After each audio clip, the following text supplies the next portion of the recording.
ছোটবেলার কথা তোর কিছু মনে পড়ে? হ্যাঁ, মনে তো পড়ে। জানিস তো, তখন আমরা বাড়িতে সবাই একসাথে ল্যাংটো হয়ে ঘুরে বেড়াতাম। কেন? খরচ বাঁচাতে। খরচ বাঁচাতে?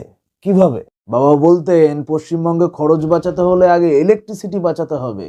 সরকার তো ইলেকট্রিসিটিতেই বেশি পদ মারছে আমাদের। তাই নাকি? হ্যাঁ, সেই জন্যই বলতেন বাড়ির সব লাইট অফ করে দাও, তারপর আমরা সবাই বাড়িতে ল্যাংটো হয়ে থাকি। খরচ বাঁচানোর সাথে ল্যাংটো হওয়ার কি সম্পর্ক? দেখ, প্রথমত ইলেকট্রিক খরচা বেঁচে যাচ্ছে, হ্যাঁ। দ্বিতীয়ত ল্যাংটো হয়ে থাকার কারণে জামা কাপড় কিনতে হচ্ছে না, সুতোর ক্ষয় কমছে, ফলে সেখানেও টাকা বেঁচে যাচ্ছে। হ্যাঁ।